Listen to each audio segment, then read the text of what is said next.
ঠিক না কথা বলুন? অল্প সময়ের ভিতরে একটা বিপ্লব হয়ে গিয়েছিল। রাসূল মক্কায় অবস্থান করেছিলেন 13 বছর। সেই সময়টা ছিল জাহেল যুগ, মূর্খের যুগ, অসভ্যের যুগ, বর্বরতার যুগ।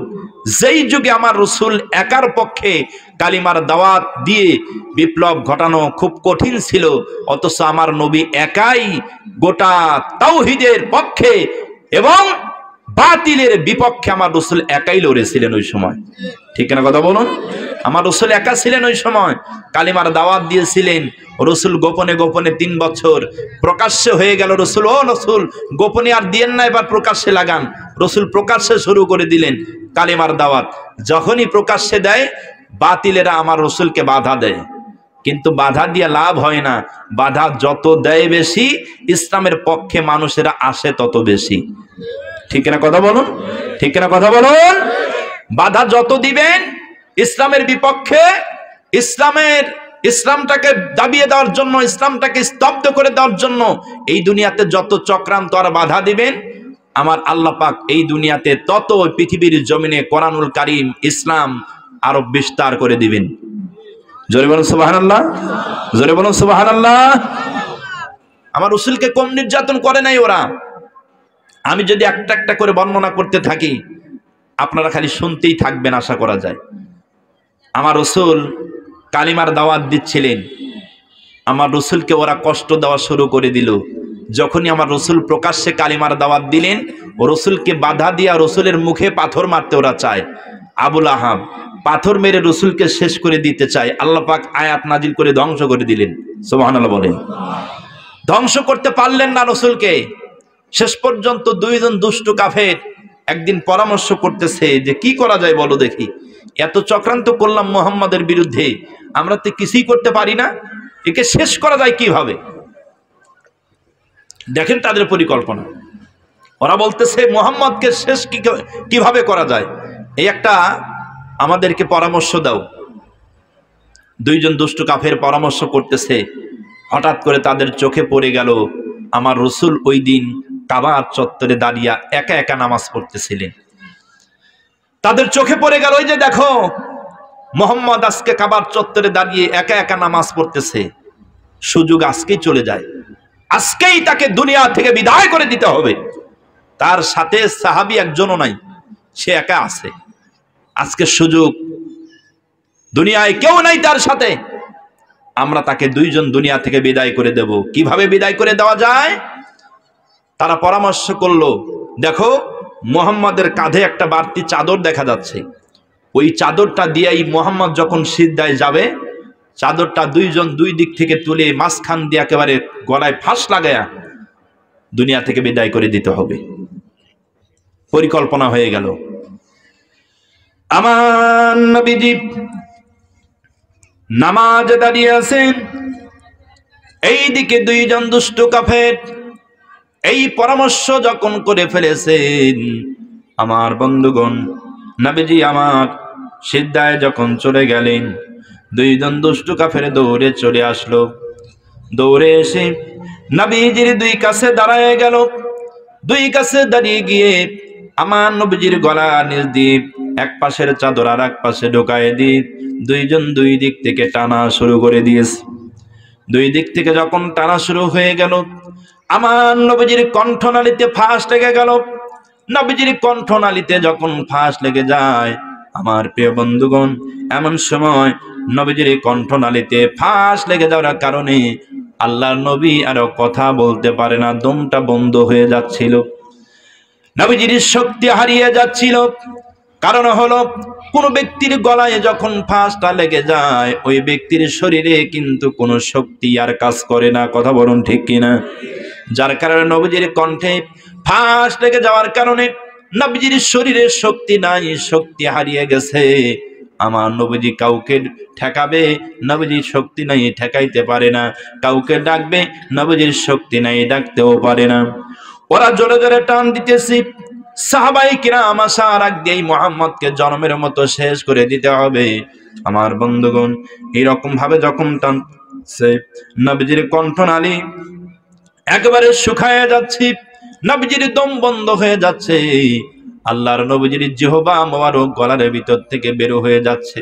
নবীজির দমটা বন্ধ হয়ে যাওয়ার কারণে আল্লাহর নবীজির চক্ষু দুইটা বড় বড় হয়ে গেল। নবীজি আস্তে আস্তে করে হাত পা গুলো নিস্তেজ হয়ে টান টান করে ছেড়ে দিতেছে। আমার নবীজির কোনো শক্তি নাই, নবীজির শক্তি হারিয়ে ফেলতেছে। এমন সময় বিশ্ব নবীজি যখন হাত পা গুলো যখন টান টান করে ছেড়ে দিতেছে, ওই পাশ দিয়ে একজন নবীজির দুর্বল সাহাবী যাইতেছিলেন। দুর্বল সাহাবীর নজরে পড়ে গেল, ওই তো দেখা যায় দুইজন দুষ্ট কাফের নবীজির গলায় ফাঁসটা লাগাই দিয়েছে। দুর্বল সাহাবী দিশে না পেয়ে একটা দৌড় দিয়েছে আবু বকরের বাড়ি। আবু বকরের বাড়ির দিকে যায় আবু বকরকে ডাক দিয়ে বলতেছে, আবু বকর তাড়াতাড়ি করে চলে যাও কাবা চত্বরে, রাসূলকে যদি জীবিত বাঁচাইতে চাও তাড়াতাড়ি করে গিয়া হাজির হয়ে যাও। আমার নবীজির সাহাবী আবু বকর বিশ্ব নবীজির কথা শুনে আর সহ্য করতে পারে না, দৌড়ে চলে যায়। রে কাফেরেরা দাঁড়া, আমার নবীজি কি দোষ করেছে, আমার নবীজি কি অপরাধ করেছে, একটু দাঁড়া, আমি আবু বকর আসতেছি, দাঁড়া আমি আবু বকর আসতেছি। নবীজি আমার কি অপরাধ করেছে, আমার নবী কি দোষ করেছে, আমি আবু বকর আসতেছি। অপরাধ যদি সত্যি আমার নবী করে ফেলে, যা শাস্তি দেওয়ার দরকার আমি আবু বকরকে দিয়া দাও, রাসূলকে দুনিয়ায় হেফাজত করে রাখো। আমার প্রিয় বন্ধুগণ, কিন্তু কার কথা কে শোনে? সবাই যখন আমার রাসূলের সাহাবী যখন আবু বকর দৌড়ে আসতেছে, এমন সময় দুইজন দুষ্টু কাফের আরো জোরে জোরে টান দেয়। এমন সময় আবু বকর পরিস্থিতি খারাপ বুঝে দৌড় দিয়েছে, এমন জোরে একটা দৌড় দিল, দুইজন দুষ্টু কাফেরকে দৌড়ে এসে একটা জোরে ধাক্কা মেরেছে। এক ধাক্কার কারণে আবু বকরের ধাক্কা খেয়ে দুইজন দুষ্টু কাফের দুই দিক দিয়ে ছিটকে পড়ে গেছে। সুবহানাল্লাহ বলেন। দুইজন যখন দুই দিক দিয়ে ছিটকে পড়ে গেল, আমার নবীজি অজ্ঞান হয়ে টান টান হয়ে জমিনে পড়ে গেছে। নবীজির কোনো জ্ঞান নাই, নবীজির কোনো হুঁশ নাই। আবু বকর নবীজির অবস্থা দেখে হাউমাউ করে চোখের পানি ছেড়ে দিয়া কান্না করতে করতে নবীজির পাশে এসে হাঁটু গেড়ে হযরত আবু বকর হাউমাউ করে কান্না করতে লাগলেন। হাঁটু করে বেশি নবীজির গলায় যে ফাঁসটা লাগানো ছিল তাড়াতাড়ি করে খুলে দিলেন। হযরত আবু বকর খুলে দিয়ে তাকায় দেখতেছেন নবীজি একেবারে নিস্তেজ হয়ে গেছে, নবীজির কোনো জ্ঞান নাই। নবীজির কপালের উপরে আবু বকর চুমু বসায় দিয়া চোখ দিয়া দরদর করে পানি ছেড়ে দিয়া কান্না করে ডাক দেয়া বলে, ইয়া রাসূলুল্লাহ, ইয়া হাবিবাল্লাহ, নবী গো, একটু পৃথিবীর জমিন থেকে যদি আপনি বিদায় নিয়ে চলে যান, আমি আবু বকর নিজেকে বুঝ দিতে পারবো না। নবীজি সাহাবায়ে কেরামকে আমি আবু বকর বুঝ দিতে পারবো না। এরকম আবু বকর নবীকে সামনে করে নিয়ে চোখ দিয়া দরদর করে পানি ছেড়ে কাঁদতেছে। আল্লাহর নবীজির সাহাবী দমটা খুলে দেওয়ার কারণে বিশ্ব নবীজির দমটা স্বাভাবিক হয়ে যাচ্ছিল অল্প সময়ের ভিতরে দমটা স্বাভাবিক হয়ে যাওয়ার কারণে আল্লাহর নবীজির চক্ষু দুইটা আস্তে আস্তে করে খুলতেছেন, ব্রেনটা খুলে গেল, জেহেন শক্তি ফিরে পেয়েছে। আল্লাহর নবীজির চক্ষু দুইটা খুলতেছেন। আমার নবীজির চক্ষু দুইটা যখন খুলি হুঁশ যখন ফিরে এসেছে, নবীজি উপরের দিকে তাকায়, নবীজি উপরের দিকে তাকায়া আবু বকরের চেহারা নজরে পড়ে গেল। আবু বকরের চেহারা নজরে পড়ে আল্লাহ নবীজি হাউমাউ করে কান্না করতেছে, আবু বকর একটু আগেই যদি তুমি না আসতা কাফেররা আমাকে দুনিয়া থেকে বিদায় করে দিত। আবু বকর রে, ও আবু বকর, একটু আগেই যদি তুমি না আসতা কাফেররা আমাকে শেষ করে দিত। আবু বকর রাসূলের কাছে জানতে চাই, নবীজি কি অপরাধ আপনি করেছেন, কি দোষ ওদের সামনে আপনি করেছেন যে অপরাধের কারণে কাফেররা আপনার গলায় ফাঁসটা লাগাই দিল? নবীজি ডাক দিয়ে বলতেছেন, আবু বকর, ও আবু বকর, এই পৃথিবীর জমিনে আমি কোনোই দোষ করি নাই রে, কোনোই অপরাধ করি নাই, কোনো দোষ করি নাই, এই পৃথিবীর জমিনে কোনো দোষ করি নাই। নবীজির সাহাবী আবু বকর ডাক দেয়া বলে, নবীজি তাহলে কিসের জন্য ওরা আপনার গলায় ফাঁসটা লাগাইয়া দিল? ডাক দেয়া বলতেছেন, ইয়া রাসূলুল্লাহ, ইয়া হাবিবাল্লাহ, কোন কারণে আপনার গলায় ওরা ফাঁসটা লাগাইয়া দিল? এবার ডাক দেয়া বলতেছেন, আবু বকর, এই জন্য ওরা আমার গলায় ফাঁসটা লাগাইছে। এই পৃথিবীর জমিনে এই জন্য ওরা আমার গলায় ফাঁস লাগাইয়া দিয়েছি। এই পৃথিবীর জমিনে কোনোই দোষ করি নাই, কোনোই অপরাধ আমি করি নাই, তবে এই জন্য ফাঁসটা লাগাইছে। আবু বকর শুনে রাখো, একটা মাত্র দোষ ছিল এই দুনিয়ায়, সেই দোষটা হলো তাওহীদের বাণী সমাজে প্রচার করা, কোরআনের বাণী সমাজে প্রচার করা, ইসলামের বাণী সমাজে প্রচার করা, কোরআনুল কারীমের বাণী, ইসলামের বাণী সমাজে প্রচার করার কারণে অপরাধে আজকে কাফেরেরা আমি নবীর গলায় ওরা ফাঁসটা লাগায়া আমি নবীকে দুনিয়া থেকে বিদায় করে দিতে চাই। রাসূল আমার ডাক দিয়ে বলতেছেন, আবু বকর, আজকে তোমাকে আমি ভবিষ্যৎবাণী করে যাব। আবু বকর রে, কান খাড়া করে শুনে রাখো, আমি রাসূল কিয়ামত পর্যন্ত পৃথিবীর জমিনে বাঁচতে পারবো না, দুনিয়া থেকে আমি রাসূল দুনিয়া থেকে বিদায় নিয়ে চলে যাব। ও আমার আবু বকর শুনে রাখো, আমি নবীজি দুনিয়া থেকে বিদায় নিয়ে চলে যাওয়ার পরে আমার এই কালিমার দাওয়াত এই পৃথিবীর জমিনে আমার উম্মতেরা দিবে, শেষ নবীর উম্মতরা দিবে। বিশেষ করে আল উলামা ওয়ারাসাতুল আম্বিয়া, এই পৃথিবীর জমিনে উলামায়ে কিরাম হলো আমার ওয়ারিস, আলেম উলামা কালিমার দাওয়াতটা মানুষের মাঝে পৌঁছায়া দিবে। ও আবু বকর শুনে রাখো, এই পৃথিবীর জমিনে যারা আজকে আমার গলায় ফাঁসটা লাগাই দিল, এই কাফেররা কিয়ামত পর্যন্ত দুনিয়ার জেনতে বেঁচে থাকবে না, এদের নাতি পুতি কিয়ামত পর্যন্ত বেঁচে থাকবে। কথা বলুন ঠিক কিনা? আবু বকরকে নবীজি ডাক দিয়ে বলতেছে, আবু বকর, ভবিষ্যৎবাণী করে গেলাম, কান খাড়া করে শুনে রাখো, আমি রাসূলের দাওয়াতটা, রাসূলের তাওহীদের বাণীটা, রাসূলের কালেমার দাওয়াত কিয়ামত পর্যন্ত আমার যেই উম্মতেরা পৃথিবীর জমিনে চালাবে, কোরআনুল কারীমের দাওয়াতটা পৃথিবীর জমিনে চালাবে, কোরআনুল কারীমের আইন পৃথিবীর জমিনে দাওয়াতটা বাস্তবায়ন করার জন্য যারা চেষ্টা করবে, আজকে যারা আমার গলায় ফাঁসটা লাগাই দিল, এদের নাতি পুতি কিয়ামত পর্যন্তই বেঁচে থাকবে। কিয়ামত পর্যন্ত আমার যেই সমস্ত উম্মতেরা কালিমার দাওয়াত দিবে, ওরা কিয়ামত পর্যন্তই আমার উম্মতদেরকে ফাঁসির কাস্তে ঝোলায়া দিবে। আমি রাসূলকে যে রকম ফাঁস লাগাই দিয়েছে, ওই রকম ভাবেই আমার উম্মতদেরকেও ফাঁস লাগায়া দিবে। ও আমার আবু বকর শুনে রাখো, আমি রাসূল তোমাদেরকে ভবিষ্যৎবাণী করে গেলাম, এই পৃথিবীর জমিনে আমি রাসূল কালিমার জন্য গলায় ফাঁস পড়েছি, আমার উম্মতেরা যারা পৃথিবীর জমিনে কালিমার জন্য ফাঁস পড়াবে, আমি তোমাকে ভবিষ্যৎবাণী করে গেলাম, জীবন দিতে হবে কালিমার জন্য, পৃথিবীর জমিনে ফাঁসিতে ঝুলতে হবে, বিনিময় নাস্তিকদের সামনে কখনো মাথা নত করা যাবে না। কথা বলেন ঠিক কিনা? প্রিয় বন্ধুগণ, আমার রাসূলকে নিয়ে এরকম চক্রান্ত করেছিল, যেই চক্রান্ত আজ পর্যন্ত পৃথিবীর জমিনে প্রতিষ্ঠিত। ঠিক কিনা কথা বলুন?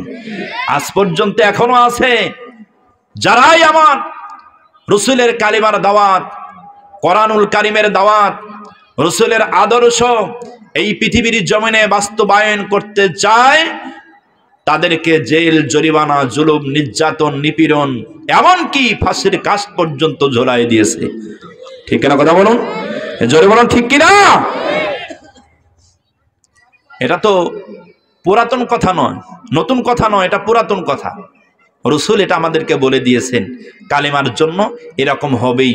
তবে পৃথিবীর জমিনে ইসলামের জন্য জীবন দিতে হবে, এই দুনিয়ার জিন্দেগিতে ঈমান সারা যাবে না। ঠিক না কথা বলুন? ঈমানের পথে অবিচল থেকে আমার মরণ যেন হয়, ঈমানের পথে অবিচল থেকে আমার মরণ যেন হয়, তোমারই কাছে মিনতি আমার, তোমারই কাছে মিনতি আমার, ও গো মহামহিয়ান, ঈমানের পথে অবিচল থেকে আমার মরণ যেন হয়। জোরে বলেন আমিন। আমার প্রিয় ভাই, শেষ পর্যন্ত আমার রসুলকে ওরা মারতে পারলো না, বাঁচাই দিলেন কে? সবাই আওয়াজ তুলে বলুন, বাঁচাই দিলেন কে? বাঁচাই দিলেন আমার আল্লাহ। আমার রসুলকে আল্লাহ পাক বাঁচাই দিলেন, আর কাফেরদের রাগ আরো বৃদ্ধি হয়ে গেল। ঠিক না কথা বলুন? ওরা মনে মনে ভাবতেছে, হায় হায়, এত চেষ্টা করি, ঘটনা কি? কিছুই তো কাজ হয় না। বিশেষ করে আবু জেহেল, প্রচন্ড রাগ, হলোটা কি? কিছুই তো হয় না, আমরা তো কিছুই তাকে করতে পারি না, এত চক্রান্ত, এত ষড়যন্ত্র করি, কিছুই তো কাজ হয় না। সব ষড়যন্ত্রকে উপেক্ষা করে দেখি মুহাম্মদের হাতে মানুষরা দলে দলে কালিমা পড়ে মুসলমান হয়ে যায়। জোরে বলো সুবহানাল্লাহ। শেষ পর্যন্ত ওরা চক্রান্ত করলো, আমি কিন্তু সংক্ষেপে বলতেছি। শেষ পর্যন্ত ওরা চক্রান্ত করলো। কি চক্রান্ত? বলতেছে যে মুহাম্মদকে আজকে রাতেই দুনিয়া থেকে বিদায় করে দিতে হবে। কারা পারবে বলো? যে পারবে তাকে তেজি উট পুরস্কার দেওয়া হবে। কেউ সাহস পায় না। কিন্তু হযরত ওমর ওই সময় ইসলাম কবুল এখনো করে নাই, নাঙ্গা তরবারে হাতি নিয়ে বলতেছে, আমি পারবো, আমি পারবো মুহাম্মদের কাল্লা আনতে। সবাই তাকায় দেখতেছে, ওমর দাঁড়িয়ে গেছে, সবাই বলতেছে হ্যাঁ, ওমর ছাড়া কেউ পারবে না। ওমর কিন্তু রসুলের কল্লা আনতে গিয়েছিলেন। কল্লা আনতে গিয়েই হযরত ওমর, হেদায়েতের নূর আল্লাহ পাক তার অন্তরের ভিতরে প্রবেশ করা দিয়েছে। হযরত ওমর রসুলের হাতে কালিমা পড়ে মুসলমান হয়ে গেলেন। জোরে বলুন সুবহানাল্লাহ। হযরত ওমর যখন মুসলমান হয়ে গেলেন, আনতে গেলেন কল্লা, হয়ে গেলেন মুসলমান। হযরত ওমর যখন মুসলমান হয়ে গেলেন, সবচাইতে ইসলামের জন্য বড় বিপ্লব শুরু হয়ে গেল। সুবহানাল্লাহ বলেন। হযরত ওমর ইসলাম কবুলের পূর্বে কেউ প্রকাশ্যে আযান দিতে পারে নাই, কেউ প্রকাশ্যে নামাজ আদায় করতে পারে নাই, কেউ প্রকাশ্যে কালেমার দাওয়াত দিতে পারে নাই। হযরত ওমর রসুলের কদমে তরবারি রাখলেন, মুসলমান হলেন। মুসলমান হয়ে যাওয়ার পর আল্লাহ রসুলকে একটা সাংঘাতিক প্রশ্ন করে ফেললেন। ওমর ডাক দিয়ে বলতেছেন, ইয়া রাসূলুল্লাহ, আপনি কি সত্য রসুল নন? আপনি কি সত্য রসুল নন? ডাক দিয়ে বলতেছে, হ্যাঁ আমি সত্য রসুল। হযরত ওমর বলতেছে, আপনি যদি সত্যই রসুল হয়ে থাকেন, তাহলে চুপি চুপি কেন নামাজ হবে? সুবহানাল্লাহ বলবেন না? গোপনে কেন আযান হবে? গোপনে কেন নামাজ হবে? সত্যই যদি আপনি রসুল হয়ে থাকেন, ইয়া রাসূলুল্লাহ, আজকে থেকেই কাবা শরীফে প্রকাশ্যভাবে আযান হবে। আল্লাহু আকবার। আজকে থেকেই কাবা শরীফে আযান হবে, আজকে থেকেই প্রকাশ্যভাবে নামাজ হবে, আজকে থেকেই প্রকাশ্যভাবে কালিমার দাওয়াত হবে। সুতরাং আমার প্রিয় বন্ধুগণ, শুধু তাই করলো না, হযরত ওমর রাদিয়াল্লাহু তাআলা আনহু রসুলের কাছে এসে অনুমতি চায়, ইয়া রাসূলুল্লাহ, আপনি যদি অনুমতি দেন, আমি এই মুহূর্তে মুসলমান হয়েছি, এই মুহূর্তেই আমি মক্কার জমিনে একটা মিছিল বের করতে চাই। সুবহানাল্লাহ বলবেন না? জোরে বলেন সুবহানাল্লাহ। ইমানের তেজস্বী পাওয়ার কাকে বলে দেখেন। সবেমাত্র কালিমা পড়ছে, ইমান এত বৃদ্ধি পেয়ে গেছে, ইমানের তেজস্বী পাওয়ার এত, কালিমা পড়ে মুসলমান হয়ে যাওয়ার সাথে সাথেই রসুলের কাছে অনুমতি চায়, ইয়া রাসূলুল্লাহ, আপনি যদি আমাকে অনুমতি দেন, আমি একটা মিছিল বের করতে চাই মক্কায় সর্বপ্রথম। রসুল অনুমতি দিতে চায় না, কারণ মক্কায় মুসলমানই নাই, সবে মাত্র গুটি কয়েকজন মুসলমান হয়েছে, আর ওমর পাগলামি করতেছে, দেখো তো সবে মাত্র কালিমা পড়ছে আর মিছিল বের করতে চায়, তাই কি সম্ভব নাকি? অনুমতি দিতে চায় না, বারবার পিরাপিরি করে।